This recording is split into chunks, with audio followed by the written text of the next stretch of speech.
The first continental empire of India. जी हाँ, हम बात कर रहे हैं मौर्य साम्राज्य के बारे में। और मौर्य साम्राज्य के बारे में जो एक बात कही जाती है कि ये शूद्र कुल से थे। कुछ इतिहासकार ये मानते हैं कि ये क्षत्रिय कुल से थे। बेशक ये एक बहुत ही बड़ा विवादास्पद मुद्दा है, पर हम जानते हैं कि चंद्रगुप्त मौर्य और उसके वंशज किस कुल से थे, किस वर्ण व्यवस्था से जुड़े हुए थे। और कैसे हैं आप सब? Welcome to Airavat the mighty way to learn.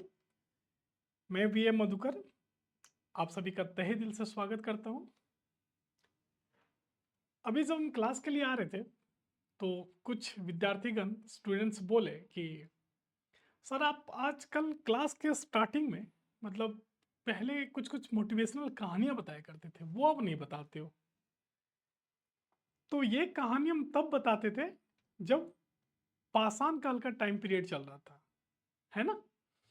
और उस समय क्या होता है कि स्टूडेंट्स पाषाण, नव पाषाण, मध्य पाषाण, पाषाण पाषाण पढ़ते पढ़ते दिमाग ही पाषाण हो जाता है।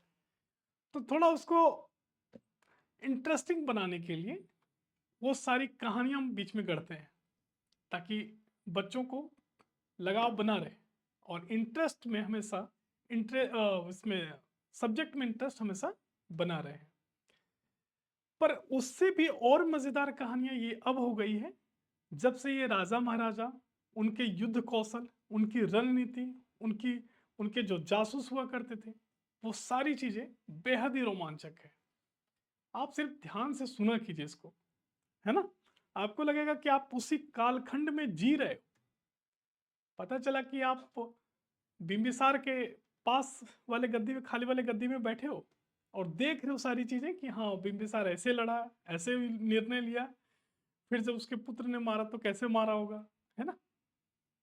तो ये अपने आप में एक बेहद ही मजेदार स्टोरी है। ठीक है, चलिए अब अगर हम बात करें आज के बारे में, आज का जो हमारा सेगमेंट है वो बेहद ही रोमांचक है।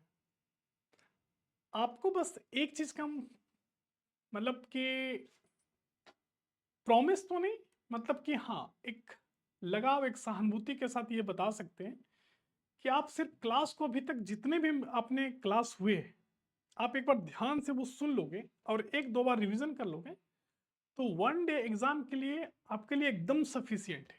इससे बाहर सवाल जेनरली नहीं पूछे जाते हैं, है ना। एकदम बेफिक्र रहिए। तो आज का जो हमारा सेगमेंट है वो है मौर्य साम्राज्य के बारे में। और मौर्य साम्राज्य के बारे में एक लाइन कहा जाता है कि the first continental empire of India. एक बहुत ही फेमस लाइन है मौर्य साम्राज्य के बारे में। आज के समय में हम जो अखंड भारत की बातें करते हैं, ये अखंड भारत का सपना मौर्य काल में पूरा हुआ था, है ना। तो इस रोमांच भरी दुनिया में आगे बढ़ते हैं और आज हम मौर्य काल को पढ़ते हैं। मौर्य काल को हमने 3 भाग में बांट दिया है, ठीक है। पहले भाग में हम पढ़ाएंगे चंद्रगुप्त मौर्य के बारे में, the founder of Mauryan empire. संस्थापक कौन थे? चंद्रगुप्त मौर्य। और सेकेंड पार्ट में बिंबिसार, और थर्ड पार्ट में फिर हम सम्राट अशोक के बारे में पढ़ाएंगे। सम्राट अशोक के बारे में एक अपने आप में उनके उस कालखंड में उनकी कलिंग युद्ध और बौद्ध नीति का जो प्रसार हुआ अपने आप में एक बहुत बड़ा चैप्टर है। तो आपको मोनोटोनस ना हो जाए थोड़ा सा ना कि क्या यार, मेरा पर्पस था कि हिस्ट्री में आपका इंटरेस्ट जगाना, ना कि इंटरेस्ट कम कर देना। तो इसलिए मैंने खंड खंड में बांटा कि जब भी आप समय मिले आप देखिए उसको, ठीक है। मौर्य वंश का स्थापना पिछले क्लास में मैंने पढ़ाया था कि किस वंश के समाप्ति के बाद मौर्य वंश स्टार्ट हुआ था, तो वो था नंद वंश। और नंद वंश के जो अंतिम शासक थे धनानंद, वो बहुत ही क्रूर, अत्याचारी और भोगी किस्म के राजा हुए। जनता इतनी असंतुष्ट थी कि एक यूनानी जो साहित्यकार है वो लिखते हैं कि सिकंदर अब के जो सहयोगी थे, वो बताए सिकंदर को कि जितना जनता इतनी असंतुष्ट है नंद से, धनानंद से, कि आप बस वहां पे चले जाओ, जनता खुद ब खुद आपको समर्थन दे देगी। और ऐसा कहते हैं कि सिकंदर थक जाने की वजह से वो वापिस चले गए, लेकिन अगर वो आता तो वो जीत जाता, जिस हिसाब से जनता असंतुष्ट थी। कुछ इतिहासकार अलग मानते हैं।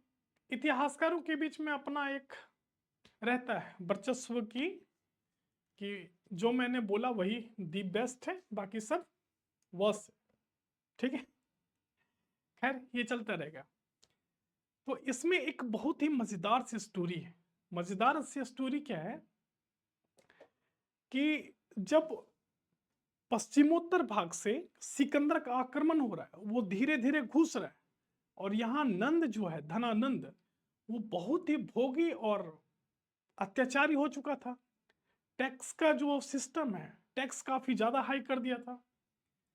तो उसी समय एक बहुत ही the master mind, awesome intelligence का बाप, दी चाणक्य, चाणक्य जिसका उपनाम विष्णु शर्मा भी है, वो वहां पे पहुंचे और उनको बोले कि धनानंद, जिस भोग विलास में तुम डूबे हो ना, ये पूरे के पूरे भारत को विदेशियों के हाथों बेच देगा, तो इसे कुछ जागो। और उसमें से एक बिहारी, एक बहुत ही बड़े साहित्य हुए, उनका एक लाइन है जो उस समय के में कोट किया जाता है कि अली कली सो बींधियो, आगे कौन हवाल। राजन, अगर आप अली कली, कली कहा गया है कि नई नई जो रानियां होती थी ना टीनेजर में, जिनका विवाह हो जाता था, और अली मीन्स होता है भोरा। अगर भोरा उस फूल में अगर मंडराते रह जाएगा, इसका पूरा है, नहीं पराग पग नहीं मधुर मधु, नहीं विकास यही काल, अली कली सो बींधियो, आगे कौन हवाल। तो राजन, अगर आप उस रानियों के बीच अगर आप मंडराते रहोगे, तो इस राज्य व्यवस्था चौपट हो जाएगा, आप इसको संभालिए। धनानंद घमंडी था, उसको लगता था उसके सामने कोई है ही नहीं। उसने बोला, अरे पंडित, तुम कौन होते हो मुझे ज्ञान देने वाले, मैं अपने आप में महान हूं। ये घमंड तो खैर बहुतों का चूर हो गया। तो बोला कि राजन, हम आपको ज्ञान देने नहीं आए, हम आपको सचेत करने आए। मैं इस राज्य की जनता हूं, मैं आपको सचेत करने आया। बोला, इस ब्राह्मण को चूटा पकड़ के सभा से बाहर फेंक दिया जाए। ब्राह्मण से सारा खिलवाड़ कीजिएगा पर चूटा पद पकड़िएगा, वरना पूरा कुल नाश कर देगा एक बार में। तो वो उसके छूटा पकड़ के उसको बाहर फेंक दिया। उसी दिन वो चाणक्य प्रतिज्ञा लिए कि धनानंद, एक दिन हम तुम्हारे पूरे राज्य को बर्बाद कर देंगे। और फिर वो हमेशा एकांतवास में रहते थे, चीजों को ऑब्जर्व करते थे, नई नई ज्ञान को लेना उनका आदत था, क्योंकि वो फकीर टाइप के थे कि झोला उठाए और चल दिए वाला मामला था, उनका ज्यादा लगाव नहीं था देश दुनिया से।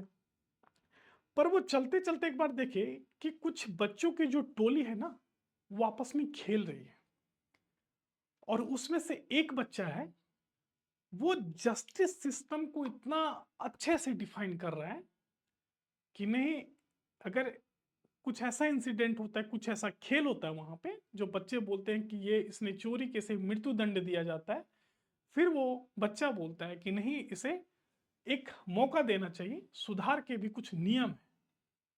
तो उस बच्चों की टोली को जो देखा, तो उसमें से जो वो राजा का रोल निभा रहा था, वही था चंद्रगुप्त मौर्य। और कहते कि उस चंद्रगुप्त मौर्य को इतने बेहतरीन तरीके से मतलब कि तरासा, कि आगे चल के वो अखंड भारत, यानी कि पर्सिया से लेके, पर्सिया यानी ईरान अभी के, पर्सिया से लेके पूर्वी इधर बंगाल की खाड़ी तक, और नॉर्थ में कश्मीर से लेके नीचे कर्नाटका के मैसूर तक, पूरा का पूरा भारत अखंड भारत था, वो एक था बस। और इसीलिए इसका नाम दिया गया है the subcontinental empire of India, या the first subcontinental empire of India. जब वो बच्चा उसको जब वो बच्चा चंद्रगुप्त मौर्य बना, जब बड़ा हुआ तो उसने धनानंद को हराया, पहले छोटे छोटे कस्बों को जीता, फिर अंततोगत्वा वो पाटलिपुत्र पे कब्जा किया। मौर्य वंश का जो शुरुआत हुआ है वो 322 से लेके 185 ईसा पूर्व के आसपास का जो कालखंड है वो मौर्य वंश का है। चंद्रगुप्त मौर्य के मां की नाम था मूरी, और जिसका संस्कृत में अर्थ होता है मौर्य, और इसी से इस वंश का, इस एम्पायर का नाम पड़ा मौर्य वंश। ठीक है, तो एक बात हमेशा ध्यान रखिएगा कि चंद्रगुप्त मौर्य की जो मां का नाम था वो था मूरी।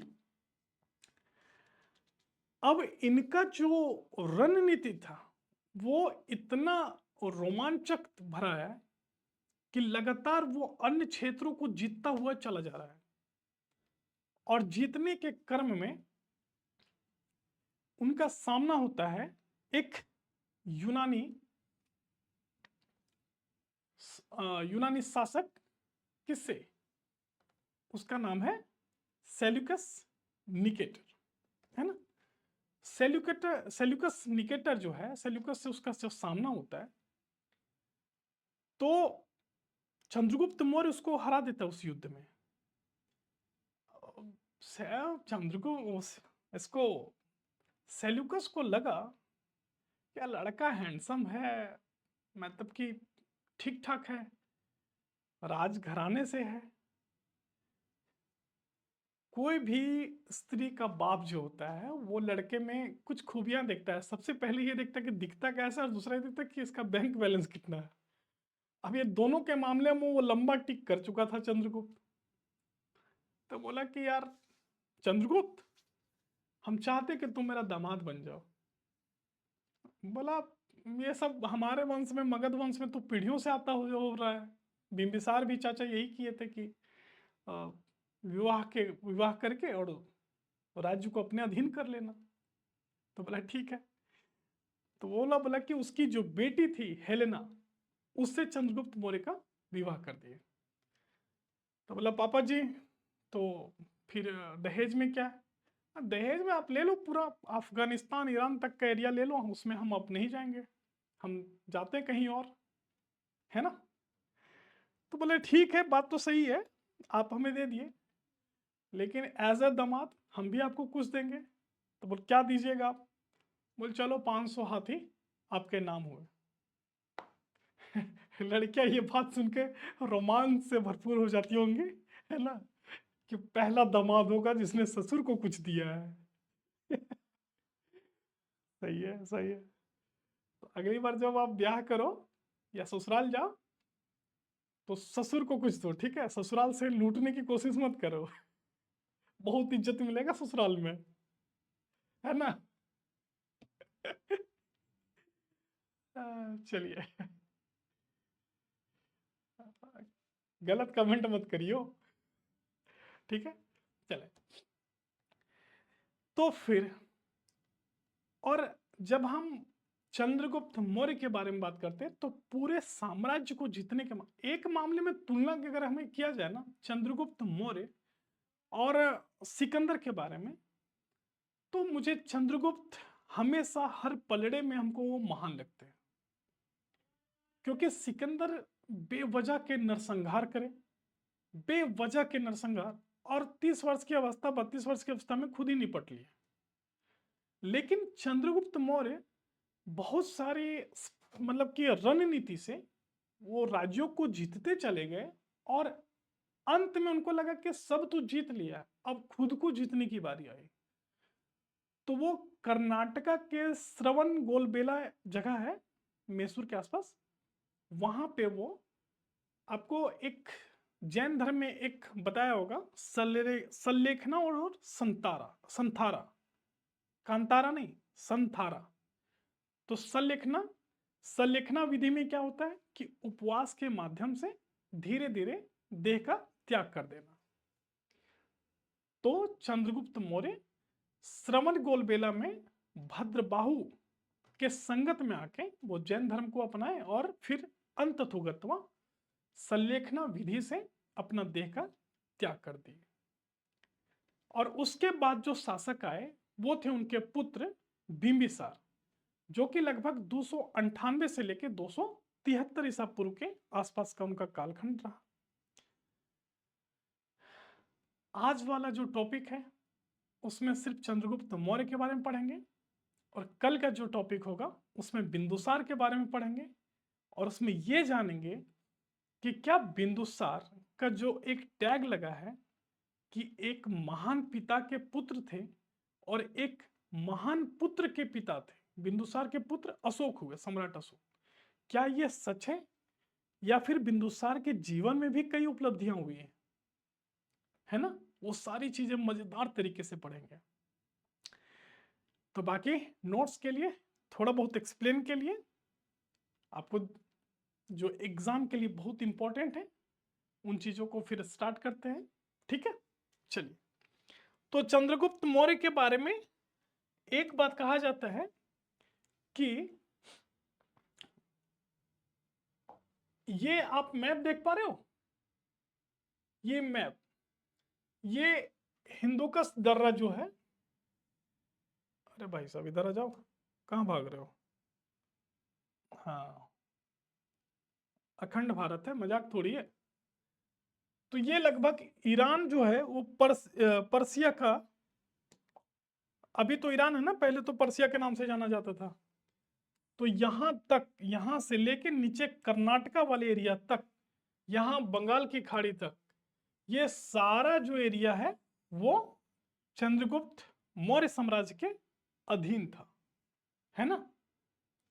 ये पूरा का पूरा एरिया, इस मैप को आप ध्यान से देख लीजिए, ठीक है? ज्यादा कंफ्यूजन नहीं होना चाहिए। कंफ्यूजन इस बात से नहीं होना चाहिए, अगर एग्जाम में सवाल आए तो आपको एक चीज का ध्यान रखिएगा कि चंद्रगुप्त मौर्य का राज्य अगर किधर किधर फैला हुआ था, किस एरिया में और कहां तक फैला था, तो हमेशा एक याद रखिएगा, ये नॉर्थ, साउथ, ईस्ट और वेस्ट। अगर वेस्ट साइड की हम बात करें तो इधर ईरान है ना, इधर कश्मीर, और अगर हम ईस्ट साइड की बात करें तो बे ऑफ बंगाल, ठीक है? और नीचे अगर हम साउथ के साइड में बात करें तो यहां पे साउथ के साइड में कर्नाटका, ठीक है? ये इनका पूरा विस्तार था, ठीक है? चलिए, फिर अगर हम बात करें मौर्य, अक्सर एग्जाम में जो सवाल आते हैं वो ये आता है कि मौर्य साम्राज्य का जो, देखिए इस बाकी के पहले के जो डायनेस्टी किंगडम हुए, जो चीजें हुई, एक भी चीज आपको पता है कि अभी तक मैंने आपको बोला हर्यक वंश है ना, नाग वंश, नंद वंश, और अभी हम क्या बोल रहे हैं? मौर्य साम्राज्य। वहां वंश था, यहाँ पे साम्राज्य है।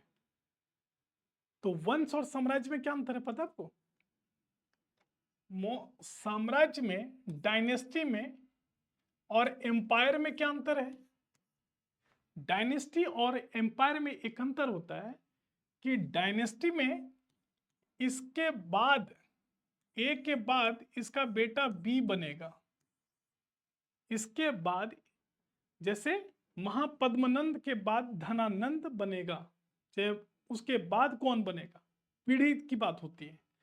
लेकिन एम्पायर में एक बात का ध्यान रखता है, यहाँ पे ब्रॉड पिक्चर को देखा जाता है। वंशानुगत यहाँ भी होता है, लेकिन जो सोचने की जो क्षमता है वो ब्रॉड पिक्चर में देखा जाता है, ठीक है? इसलिए जीवन में भी कभी भी कोई निर्णय संकुचित दिमाग से मत लीजिए, या संकुचित दिमाग वालों के साथ रहिए मत, वरना फिर आपके दिमाग को भी संकुचित कर देंगे। तो हमेशा ब्रॉड पिक्चर में सोचा कीजिए, ठीक है? तो एम्पायर में होता है कि ये तो मान लो कि मैंने पंजाब को जीत लिया, अब मुझे पाकिस्तान को जीतना है, अब मुझे अफगानिस्तान को जीतना है, अब मुझे ईरान को जीतना है ना। इसमें यह देखा जाता है कि अब नेक्स्ट लेवल का एरिया किसे जीतना है, और वंश वाले में अपने में ही ज्यादातर लड़ते मरते रह जाते हैं। जिसका परिवार सही होता है वही वंश से साम्राज्य की स्थापना कर पाता है। और आप एक चीज देखोगे कि हर्यक वंश में जो बिंबिसार थे, उनके पुत्र अजातशत्रु ने उनकी हत्या कर दी, कालाशेख ने अजातशत्रु की हत्या कर दी। लेकिन पूरे मौर्यन एम्पायर में आप कहीं ये नहीं पढ़ोगे कि जो है वो मतलब चंद्रगुप्त मौर्य के जो बेटे हुए बिंबिसार वो हत्या कर दे रहे, ऐसा आपको कहीं नहीं देखने को मिलेगा। यहां तक कि पूरे साम्राज्य जीतने के बाद बोलता है कि बेटा take your position, I am going, और वो चले जा रहे हैं। और जाके कहा एक फकड़ की तरह बैठ गए कर्नाटका में कि अब तो मुझे खुद को जीतना और संलेखना विधि से देह को त्याग कर देना है, हो गया, बहुत जीत लिए, है ना। यहाँ वो पद को लेकर, प्रतिष्ठा को लेकर मारामारी नहीं है।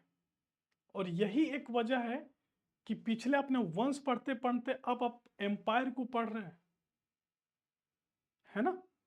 तो इस चीज को बड़ा ध्यान रखिएगा आप लोग। चलिए, इस कालखंड में हमारे जो साहित्यिक स्रोत है, क्लास 1 आपको किसी को याद है? नहीं याद है तो यूट्यूब पे सारे वीडियो पड़ा हुआ है, उसको एक बार देखिए। फर्स्ट क्लास में फर्स्ट पिक्चर जो है उसको हम बोले थे कि ये हमेशा काम आएगा, आपको हर एग्जाम में काम आएगा, हर क्लास में काम आएगा। और वो फर्स्ट पिक्चर जो है उसमें हमने वो कहा था कि हमारे पास इतिहास को जानने के लिए कुछ स्रोत है, जिसमें से साहित्यिक स्रोत है, पुरातात्विक स्रोत है और विदेशियों का विवरण है, बोला था ना। हाँ, तो साहित्यिक, इस मौर्यन एम्पायर के बारे में कहा जाता है कि इसमें साहित्यिक स्रोत और पुरातात्विक स्रोत भरपूर मात्रा में उपलब्ध है, इसलिए बहुत ज्यादा इस साम्राज्य में कंफ्यूजन नहीं है। तो अगर हम साहित्यिक स्रोत की अगर बात करें तो साहित्यिक स्रोत में जो है हमें पता चलता है अर्थशास्त्र। ये अर्थशास्त्र किसका? चाणक्य का। चाणक्य का लिखा हुआ अर्थशास्त्र। तो वही साथ ही हम फिर पता करते हैं मुद्रा राक्षस में। मुद्रा राक्षस के लेखक कौन थे?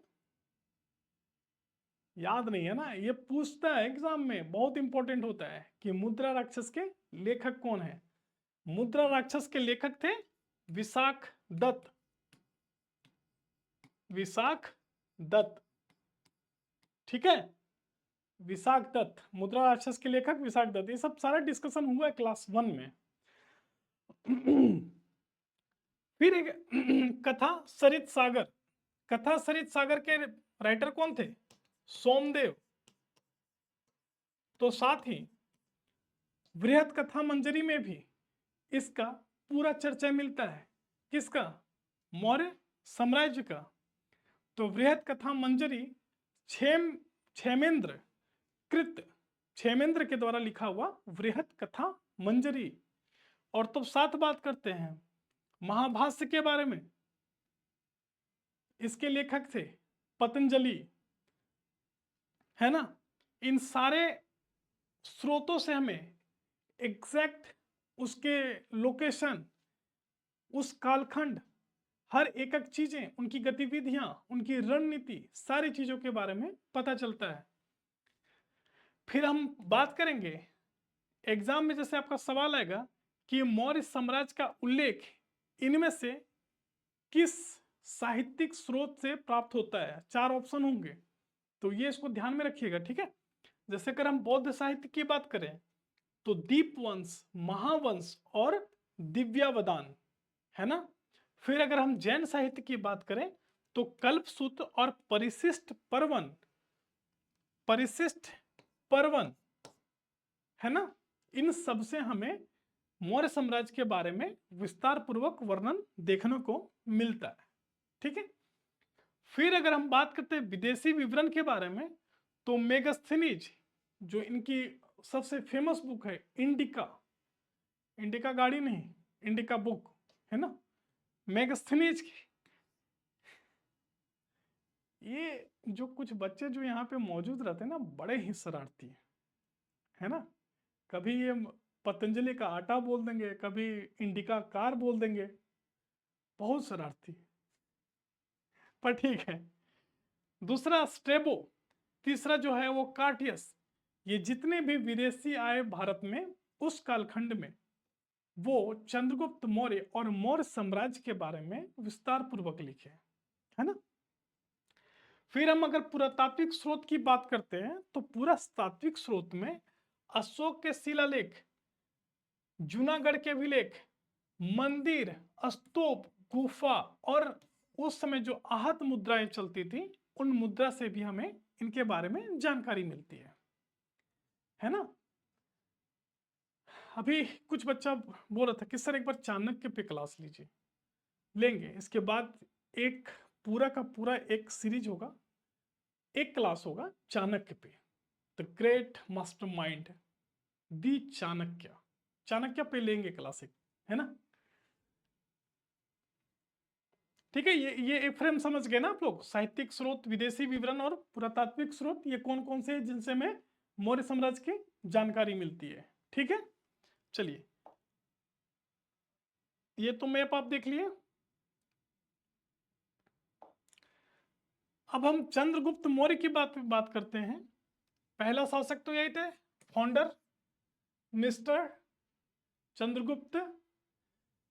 इनके बारे में भी मैंने स्टार्ट में बोला था कि the Mauryan empire is widely considered the first continental dynasty of India. The first continental dynasty of India, Chandragupta Maurya साम्राज्य, सॉरी मौर्यन एम्पायर को बोला जाता है ना। अगर हम इंट्रोडक्शन की बात करें, तो इनका जन्म लगभग 340 ईसा पूर्व के आसपास में हुआ था, और इनका शासनकाल 322 ईसा पूर्व से लेके 298 ईसा पूर्व के आसपास में था। चाणक्य ऐसे ही एक बच्चा को उठा के लिए नहीं आए, उनको बार बार हर एक चीज में परखते थे, और हर उन चाणक्य बहुत ही मास्टरमाइंड थे। उस राज्य पे या मौर्य वंश पे किस टाइप के हमला भी हो सकता है, उसकी भी परख हमेशा करते थे। और आप जब डिटेल्स में किसी राइटर का बुक अगर पढ़ोगे, तो आप पाओगे उसमें कि उसमें चंद्रगुप्त मौर्य को धीमा जहर दिया जाता था। अभी जैसे हनी ट्रैप का जो मामला चलता है, ये वही हनी ट्रैप उसमें विष कन्याएं कहलाती थी, है ना। तो वो विष कन्या क्या करती थी कि बस एक रात संभोग के लिए रुकी और काम तमाम उसी रात, है ना, काम तमाम हो जाता था। हनी ट्रैप जो कि अभी देखते हैं, बड़े बड़े हाई लेवल के ऑफिसर्स भी इस मामले में फंस जाते हैं। एक बार की बात है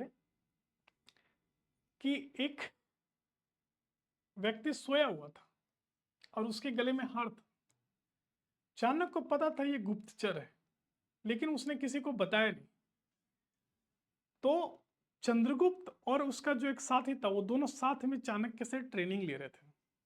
तो चाणक्य को कहा हुआ कि मास्टर साहब कोई आदेश? बोला हाँ एक आदेश है। बोला जी सर बताइए। बोला ये जो बंदा सो रहा है ना, इसको बिना जगाए या बिना टच किए इसके गले में जो मोती का माला है वो इसके गले से बाहर निकाल के देखो। तो उसका बोला दोस्त बोला कि पहले हम ट्राई करें। बोला हाँ, जो ये काम को अगर कर दिया वही मौर्य साम्राज्य का पहला राजा बनेगा, वही अगला बनेगा राजा। बोला इतनी सी बात? बोला हाँ। उसने ट्राई किया, बहुत कोशिश किया, बिना छुए कैसे निकाले, बिना छुए कैसे निकाले, बहुत कंफ्यूजन हुआ। फिर बोला मेरे से नहीं हो सका, आप बताओ। तो बोला मौर्य तुम ट्राई करो। उसने ट्राई क्या किया, निकाला इसे तलवार और उसके गर्दन आर पार, गर्दन जो है अलग हो गया। माला निकाला, बोला लीजिए गुरुजी। तो उनका जो ब्रेन था ना, इतना शार्प था चंद्रगुप्त के। देखिए क्या है ना, कि सिर्फ गुरु की महानता ही नहीं होती है, शिष्य की भी महानता होती है। सेम सब्जेक्ट से सब पढ़ रहे होते हैं, लेकिन कोई पास करता है, कोई फेल हो जाता है। हर कोई अर्जुन नहीं बन पाता है। सारे द्रोणाचार्य से शिक्षा ले रहे थे, लेकिन अर्जुन ही इतना धनुर्धर क्यों निकला?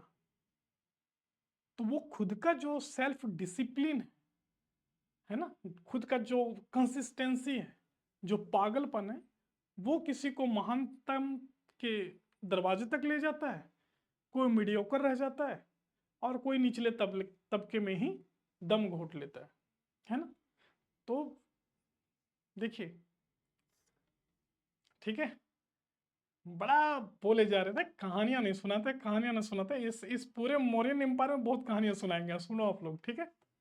चलिए, तो उपलब्धि की बात करें तो सबसे बड़ी उपलब्धि है कि उसने पूरा का पूरा एक स्टार्टअप ही, मतलब कि बिजनेस टाइकून बन गया। वो खुद का एक पूरा एम्पायर ही खड़ा कर दिया, है ना।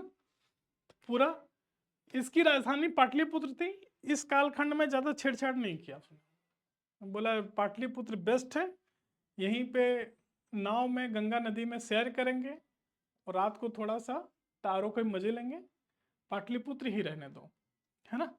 पटना बहुत अच्छा सिटी है पटना, हम कभी गए नहीं हैं, पर जितने भी लोगों से सुने हैं, काफी अच्छा शहर है पटना। चलिए, इन्हें भारत का पहला महान सम्राट माना जाता है, फर्स्ट एम्पायर बिल्डर। बाकी सब तो अपने में ही लड़ने में बिजी थे। यूनानी, इसका जो मतलब इनके बहुत सारे उपलब्धियां हैं, जिनमें से एक तो मौर्यन एम्पायर का इन्होंने नींव रखी, और दूसरा कि ये यूनानियों को भी पटक के मारे। और यही इसके बारे में इंट्रो में हम बता रहे थे कि सेल्यूकस निकेटर से इनका जब टक्कर हुआ तो उनको वो पराजित किए, और फिर अंततः वो इतने इंप्रेस हुए कि अपनी बेटी हेलेना के साथ में इनका विवाह कर दिए। ये समय है लगभग 305 ईसा पूर्व के आसपास, ठीक है। इस पूरे घटना से एक चीज हुआ कि इंटरनेशनल लेवल पे इंडिया की ख्याति बढ़ी। जैसे हमारे माननीय प्रधानमंत्री नरेंद्र मोदी जी के वजह से एक चीज तो हुआ कि पूरे वर्ल्ड फोरम में इंडिया को थोड़ा इज्जत की नजर से देखा जाने लगा, वरना पहले तो फिर तिनके के भाव ही समझते थे। प्रशासन व्यवस्था की अगर हम बात करें तो इनका केंद्रीकृत शासन में था, सेंट्रल मिनिस्टर एक ही मिनिस्टर था, है ना, और राजा ही सर्वोच्च होता था। प्रशासनिक ढांचा में आज हम जिस भी पंचायत की बात करते हैं, जिले की बात करते हैं, राज्य के स्तर पे बात करते हैं, वो सारी चीजें वहां पे उपलब्ध थी। प्रांत, जिला और ग्राम, ये सारी चीजें व्यवस्थित थी। गुप्तचर की बात करते हैं तो RNW, रॉ, मोसाद, ये सारे इंटेलिजेंस अवेलेबल थे उस समय। सबसे तगड़ा इंटेलिजेंस था मौर्य काल में। जासूसों का एक मजबूत नेटवर्क था। जनता के बीच में जाना, जनता से राय लेना, ये भी काम होता था। आप एक मूवी देखे होंगे जोधा अकबर, हालांकि कुछ कुछ मानसिक रूप से ग्रस्त होकर कुछ चीजें बनाते हैं या बोलते हैं, पर सफल राजा वही कहलाया जो जनता के बीच में जाके उनका फीडबैक लेता था कि आपको कहाँ दिक्कत आ रही है, कोई समस्या तो नहीं है ना। फिर विदेश से कौन आक्रमण होने वाला है, कैसी चीजें होने वाली, इन चीजों पे भी डिस्कशन होता था मौर्य काल में। अर्थव्यवस्था की अगर हम बात करें तो अर्थव्यवस्था में कृषि मुख्य आधार था। कृषि मुख्य आधार था।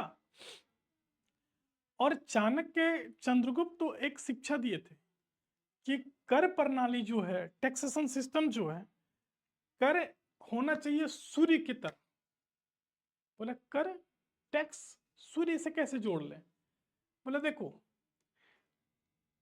टैक्स जो है, सूर्य जो है वो समुद्र से, जलाशयों से पानी को सोखता है, टैक्स वो लिया और फिर जनता के कल्याण में फिर उसे ही पानी के रूप में बरसा दिया।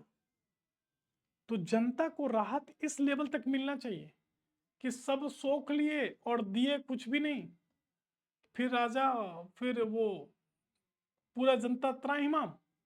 और वही एक सबसे बड़ा रीजन था नंदवंश के खात्मा का।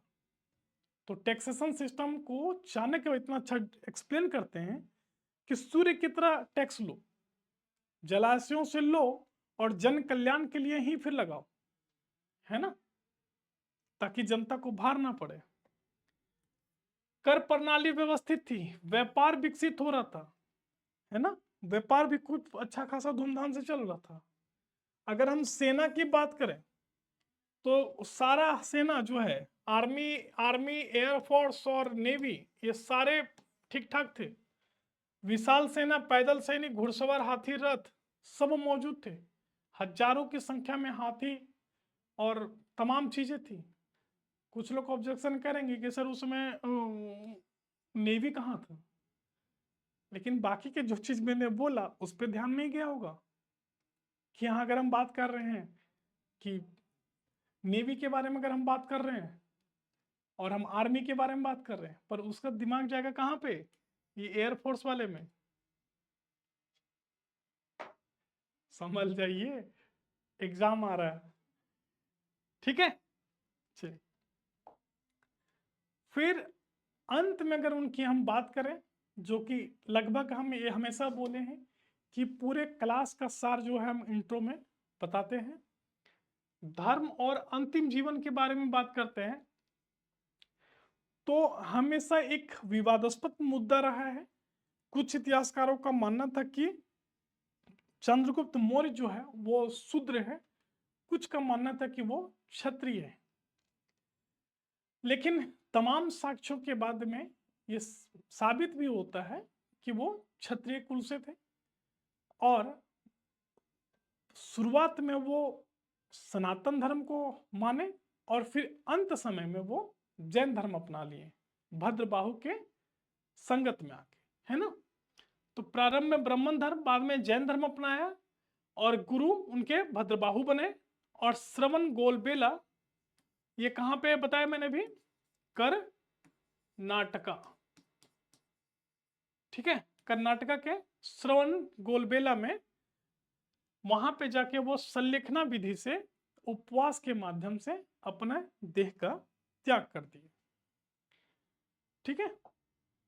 ये पूरा जो स्टोरी है वो चंद्रगुप्त मौर्य पे है और इसका एक बार दो बार आप बस रिवीजन करो, कुछ पॉइंट्स लाओ, फिर आपके सारे सवाल एग्जाम में बन जाएंगे।